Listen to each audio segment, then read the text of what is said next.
Bonjour, bienvenue dans votre bulletin géopolitique ça fait un moment qu'on ne s'est pas vu en raison des fêtes, donc ça doit faire du 18 au 31 décembre 2024.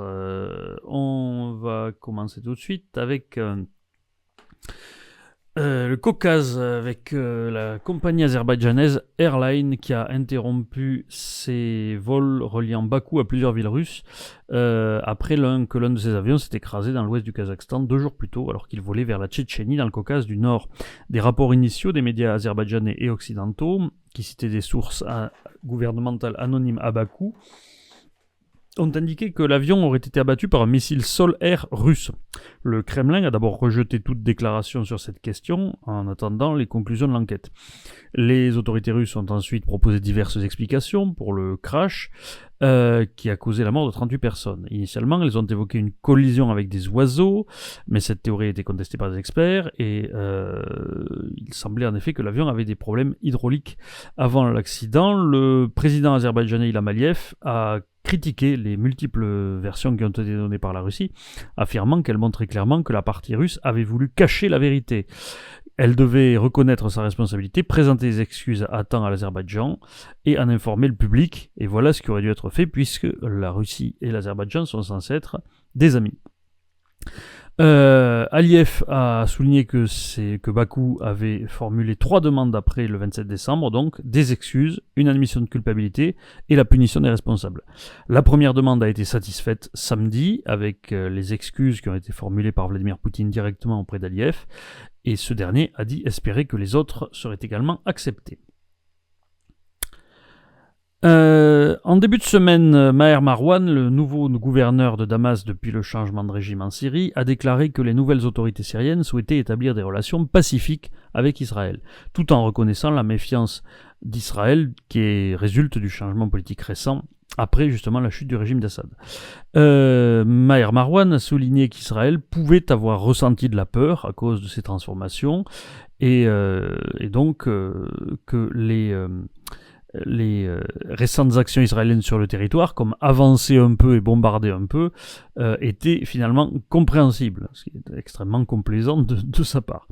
Il a également affirmé que Damas n'avait aucune intention d'intervenir dans les affaires qui pourraient menacer la sécurité d'Israël et exprimé le désir des autorités de paix et de ne pas être en conflit avec Israël ou quiconque.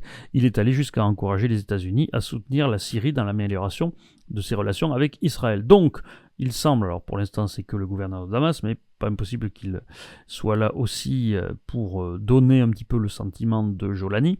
Il est vraisemblable que Jolani cherche à faire la paix de tous les côtés. Encore une fois, si vous prenez le parallèle avec Bonaparte, première chose qu'essaie de faire Bonaparte, une fois arrivé au pouvoir, pour le garder précisément, c'est de faire la paix, notamment avec l'Angleterre, ce qui aboutira à la paix d'Amiens, mais on sait très bien que les ambitions néanmoins de Bonaparte n'ont pas empêché ensuite, et une certaine intransigeance britannique, la reprise des combats, donc il n'est pas du tout impossible que ces vœux pieux, dans un premier temps, donnent effectivement des résultats de paix, mais je reste très circonspect, compte tenu des dynamiques historiques à l'œuvre dans la région, sur ce que cette paix pourrait donner par la suite.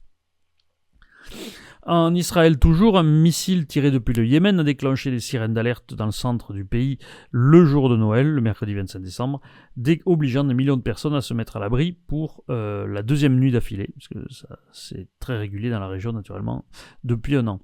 En réponse, l'armée israélienne a annoncé avoir mené des frappes aériennes le même jour contre des cibles Houthis au Yémen, incluant l'aéroport de Sanaa, suite à ces attaques de missiles et de drones. Dans un communiqué, les forces de défense israéliennes ont précisé que leurs avions avaient frappé des cibles sur la côte ouest du Yémen et dans les terres. Israël aurait visé ce qu'il décrit comme des infrastructures utilisées par le régime terroriste des Houthis pour ses activités militaires. L'Arabie Saoudite, de son côté, a indiqué qu'elle va fournir 500 millions de dollars supplémentaires d'aide au gouvernement yéménite, celui qui est reconnu internationalement, donc pas les Houthis, dans le cadre de son soutien à la lutte précisément contre les Houthis. Cette somme s'ajoute à 2 précédents versements de 250 millions de dollars chacun, annoncés en août 2023 et en février de cette année. Riyad s'est engagé à verser au total 1,2 milliard de dollars pour aider à combler le déficit budgétaire du gouvernement et financer les salaires des fonctionnaires. Donc c'est intéressant parce que On voit qu'entre les bombardements occidentaux et l'aide civile, puisque l'Arabie Saoudite ne cherche plus à s'impliquer militairement dans ce conflit qui lui a déjà coûté très cher pour peu de résultats, l'aide civile donc qui augmente montre l'intention de l'Arabie Saoudite, sans entrer en confrontation directe avec l'Iran à nouveau sur le sujet, avec lequel elle s'est relativement rabibochée, de profiter finalement de ce que font les Occidentaux pour tabasser les Houthis. C'est ça la position clairement de l'Arabie Saoudite en ce moment.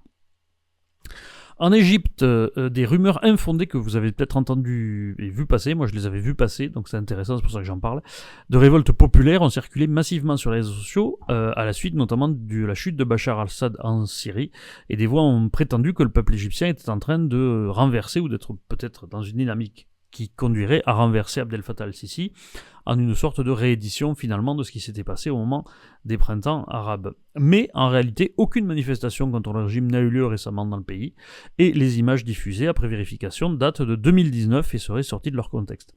L'origine exacte de cette campagne de désinformation, puisque c'est bien de ça qu'il s'agit, reste floue. Une analyse des comptes responsables de ces fausses informations révélerait une diversité de profils. Selon RFI, on trouve parmi eux des comptes égyptiens opposés au gouvernement actuel, des comptes pro-russes connus pour répandre des informations erronées au Moyen-Orient, ainsi que des comptes pro-palestiniens. Je vois pas trop quel intérêt les pro-russes auraient d'aller emmerder Sisi. Par contre, je verrais tout à fait l'intérêt d'Erdogan à faire ça. Donc, notamment à travers des comptes pro-palestiniens, donc il n'est pas impossible. Alors, je dis ça totalement gratuitement dans le sens où il n'y a pas d'informations qu'il donne, mais si on cherche à qui peut profiter ça, Erdogan a étendu son influence en Syrie en faisant tomber enfin Bachar al-Assad, et Erdogan était en mauvais termes avec Sisi depuis plusieurs années. Il y a eu un rapprochement ces derniers mois dont j'ai parlé d'ailleurs ici, mais bon, il y avait aussi eu une tentative de rapprochement avec Bachar al-Assad avant qu'il le fasse tomber à son avantage. On se souvient que les alliés d'Erdogan en Égypte, c'était plutôt les frères musulmans, donc peut-être qu'il y a... Voilà, je ne sais pas, ça reste très très mince, mais voilà, ça me paraît intéressant de cette campagne, parce que dans le contexte de la chute de la Syrie, ça serait finalement dans le mouvement. On continue en Afrique, où en Libye, selon une enquête du Télégraphe, Pékin aurait tenté de vendre 92 drones militaires, évalués à près d'$1 milliard, donc gros drones, à Khalifa Haftar, entre 2018 et 2021, en échange de pétrole à bas prix. La Chine aurait même essayé de déguiser ses livraisons en kit d'aide à la lutte contre la pandémie de coronavirus. Le Télégraphe a mis au jour ces informations en suivant une enquête des autorités canadiennes. Le contrat illégal entre la Libye et la Chine aurait été orchestré par 3 employés de l'Organisation de l'Aviation Civile Internationale à Montréal. Ces suspects auraient échangé des courriels sur ce sujet entre 2018 et 2021 et qui révélaient l'utilisation de sociétés écrans au Royaume-Uni, en Égypte et en Tunisie pour faciliter les transactions. Et ces sociétés écrans, qui sont donc impliquées dans l'accord avec Khalifa Haftar, le maréchal qui domine la Cyrénaïque, seraient toutes liées à Pékin, avec l'une d'entre elles qui aurait même des liens directs avec la famille de Xi Jinping. Donc en plus, s'ils peuvent se faire un petit billet au passage, ils se privent pas. Ce contrat secret n'avait cependant pas abouti, mais ce ne serait pas un cas isolé pour la Chine. Il y aurait d'autres drones militaires qui auraient probablement été envoyés en Libye, et probablement ailleurs, on pense naturellement à la Russie, ces dernières années. En juin, les autorités italiennes avaient intercepté des drones chinois qui, eux, étaient déguisés en équipement pour l'industrie éolienne, j'en avais parlé aussi ici. On peut se demander dans quelle mesure ces achats, ces transferts d'armement sont purement du mouvement et une action chinoise, en réponse à une demande sans doute libyenne, et dans quelle mesure ça peut être coordonné avec les Russes, puisqu'on sait que Khalifa Haftar est l'allié de la Russie dans la région, et probablement, en tout cas peut-être, la contrée de repli pour les forces russes qui sont obligées de quitter la Syrie. On descend plus au sud en Afrique, République démocratique du Congo, où la République démocratique du Congo donc, affirme avoir abattu 6 drones rwandais. Selon Afrique.com, ces drones ont été interceptés au-dessus de la localisée de Mambasa, dans le territoire de Lubero, donc dans la province du Nord Kivu, qui est contestée, qui est le lieu d'affrontement de la RDC d'un côté et du groupe M23 et soutenu par le Rwanda de l'autre. Le groupe armé continuerait actuellement de progresser et naturellement ça avait, j'en avais parlé ici, suscité des craintes d'effondrement du front qui jusqu'à présent n'a cependant pas encore eu lieu. On part au Mexique, Mexique, États-Unis, lors du forum de Turning Point, organisation ultra-conservatrice, et Turning Point USA, qui s'est tenu le 22 décembre à Phoenix, en Arizona. Le président élu Donald Trump a annoncé son intention d'expulser tous les membres de gangs étrangers et de considérer surtout les cartels, notamment les cartels mexicains, comme organisations terroristes étrangères dès son entrée en fonction le 20 janvier. Cette annonce remet en lumière la problématique des cartels, donc qui est un sujet stagnant et traînant depuis des décennies, malgré son importance, notamment dans la crise du fentanyl aux États-Unis, crise dont, qui, vous le savez, est également liée à la Chine, et qui aurait causé entre 50 000 et 60 000 décès en 2024 selon Reuters. Cette désignation comme organisation terroriste n'est pas juste propagandiste, elle a des conséquences juridiques, puisqu'elle permettrait d'utiliser des stratégies similaires à celles adoptées contre le terrorisme, ce qui soulève des questions sur la souveraineté, les enjeux de souveraineté du Mexique. Une majorité claire de Mexicains, 58%, s'oppose à une intervention éventuelle mexicaine sur leur territoire pour lutter contre le crime organisé. Donc la question c'est ça, c'est est-ce que il n'est pas impossible qu'on aille vers une intervention, en partie militaire, des États-Unis sur le sol mexicain. Ça ferait suite, on se rappelle, aux déclarations de Trump sur une possible annexion du Mexique. En tout cas, ça se rapproche de la théorie de la souveraineté limitée qui était en vigueur dans l'Union soviétique vis-à-vis de l'étranger proche. Et sur ces questions-là, je renvoie au dernier live que j'ai fait. Amérique du Sud toujours, l'Argentine, enfin pas toujours, puisque le Mexique n'est pas en Amérique du Sud, il y en a en Amérique du Nord, mais Amérique latine toujours. L'Argentine se réjouit d'une inflation ramenée à 2,4% en novembre contre 25,5%. Un an avant, le nombre de ministères a été divisé par 2, 34 000 postes fonctionnaires ont été supprimés et la presse française semble commencer à le trouver intéressant dans les résultats qu'il a obtenus, parce qu'on s'aperçoit que c'est sans grande catastrophe, et c'est très intéressant pour nous, pour nos sociétés occidentales, parce que il faut espérer que ça finisse par avoir quelques effets en Europe. Lundi, les États-Unis ont dévoilé un programme d'aide supplémentaire à la sécurité de 2,5 milliards de dollars destinés à l'Ukraine. Nouvel effort de Washington pour soutenir le pays avant l'investiture du président Trump le 20 janvier. Biden a affirmé dans un communiqué « Je suis fier d'annoncer aujourd'hui une aide de sécurité d'environ 2,5 milliards de dollars pour l'Ukraine, alors que le peuple ukrainien continue de défendre son indépendance et sa liberté face à l'agression russe. » Le problème étant qu'ils auraient pu accélérer un petit peu plus avant dans l'envoi de l'aide. Les Ukrainiens en auraient bien besoin ces derniers mois. Encore une fois, je pense que l'arrivée de Trump sera plus favorable à l'Ukraine qu'on ne le dit. La Russie, de son côté, s'oppose fermement à un hypothétique déploiement d'un contingent européen en Ukraine en cas de paix avec Moscou, selon son ministre des Affaires étrangères, alors que les Européens et les Américains envisagent des modalités d'un après-conflit. Parmi les options discutées par les gouvernements européens et à Washington, il y a celle de positionner un contingent militaire européen le long de la ligne de front ukrainienne, qui s'étend sur environ 1000 km. Cette idée a été discutée par les présidents français Emmanuel Macron et polonais Donald Tusk lors de leur rencontre à Varsovie mi-décembre.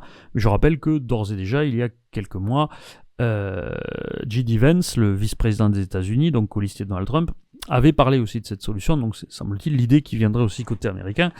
Et j'avais dit à l'époque, et ça me paraît toujours clair, et d'ailleurs c'est confirmé aujourd'hui, que ce serait inadmissible par les Russes, parce que ça reviendrait à amener l'OTAN sur leurs frontières, puisque les armées européennes qui seraient dans ce contingent seraient naturellement des pays membres de l'OTAN. Donc pour le coup, c'est absolument pas d'accord, et effectivement, Sergei Lavrov a déclaré à l'agence russe TASS, je cite, « Nous ne sommes pas satisfaits des propositions faites au nom de l'équipe du président élu, donc Donald Trump, pour repousser de 20 ans l'adhésion de l'Ukraine à l'OTAN, ainsi que pour introduire un contingent de maintien de la paix composé de forces britanniques et européennes en Ukraine. » Donc on voit déjà que ça risque de bloquer pas mal au niveau des quelques concessions qui seraient demandées à la Russie, c'est-à-dire même en lui laissant le territoire qu'elle a pris. Donc vous vous doutez bien que dès que ça s'arrêtera en 24 heures à partir du 20 janvier, c'est certainement pas le cas, d'autant plus que la Russie continue d'accélérer.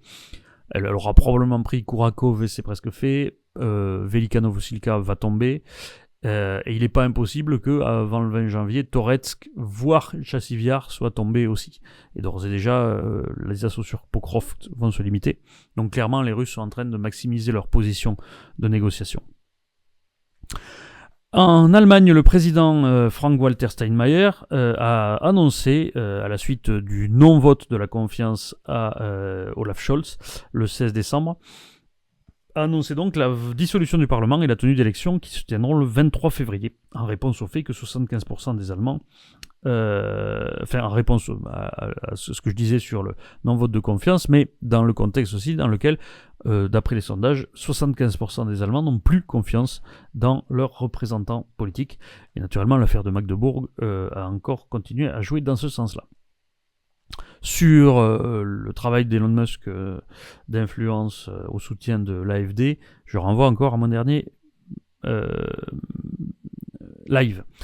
Ce samedi, le Sénat italien a approuvé le budget pour 2025 qui inclut des mesures d'un montant de 30 milliards d'euros. C'est pas le budget italien qui fait 30 milliards d'euros, contrairement à ce qu'on a dit dans certains articles, c'est les mesures, le montant des mesures ensemble. Et parmi ces mesures, on note une réduction considérable des charges sociales et fiscales pour les salaires annuels, les bas salaires jusqu'à 40 000 euros, ça commence à monter, ainsi que la fusion des 2 premières tranches d'imposition. Donc, simplification et diminution fiscale d'un montant à peu près inverse de ce qui était prévu chez nous, en augmentation. Puisque chez nous, on voulait monter de 40 milliards, là il s'agit de baisser de 30 milliards d'euros les impôts en Italie. Plus d'un mois après l'effondrement de l'auvent de la gare de Novi Sad en Serbie, qui a coûté la vie à 15 personnes, les manifestations continuent devant le bureau du procureur à Belgrade. Mercredi, des manifestants étudiants brandissaient des banderoles ornées d'empreintes de mains rouges symbolisant le message aux autorités, leur disant qu'elles ont du sang sur les mains. Pour calmer les protestations, Aleksandar Vučić, chef de l'État, a promis ce qu'il qualifie de prêt immobilier avantageux pour aider les jeunes à acheter des logements. Le dirigeant serbe est accusé de limiter les libertés démocratiques tout en cherchant officiellement l'adhésion de la Serbie à l'Union européenne et en maintenant des relations avec la Russie et la Chine. Donc, naturellement, les mouvements étudiants, il arrive souvent canner dans les régimes un peu autoritaires. Ça ne veut pas forcément dire que ça va très loin, mais bon, ce qui est intéressant, c'est que ça persiste, là, même s'il n'est pas d'ampleur gigantesque, c'est quelques milliers à chaque fois de manifestants.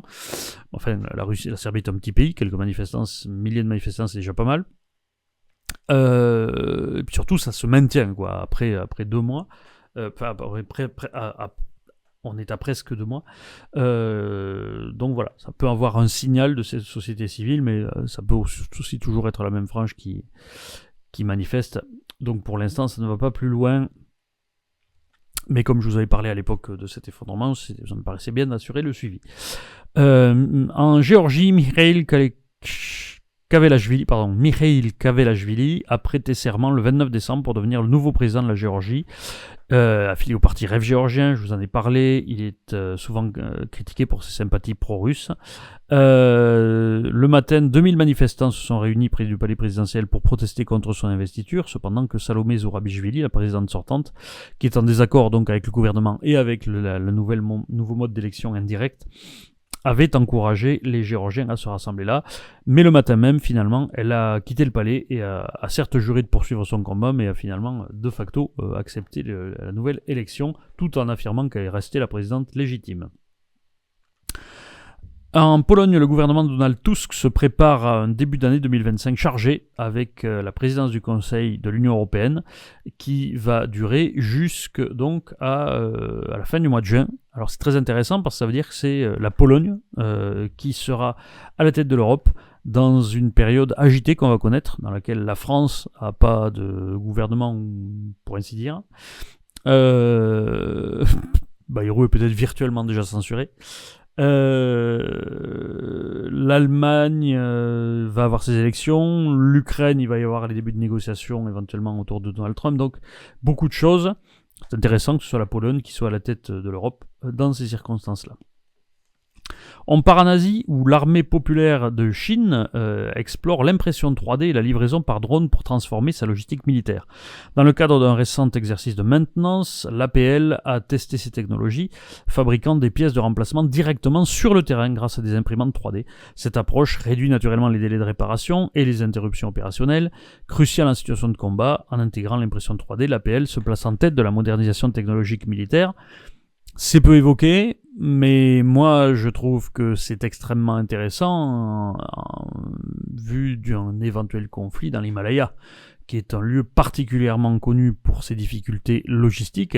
Si l'armée peut se faire livrer des choses par drone et avoir sur place du matériel qui lui permet de réparer les drones qui la livrent dans des circonstances climatiques difficiles, ça peut régler en grande partie les problèmes de logistique de l'armée sur place et lui donner un avantage considérable éventuellement dans le cadre d'une confrontation avec l'Inde, dont vous savez que je pense, en dépit du réchauffement, enfin de l'apaisement de la question depuis 2 mois, dont je pense que ça va revenir très très vite sur le tapis.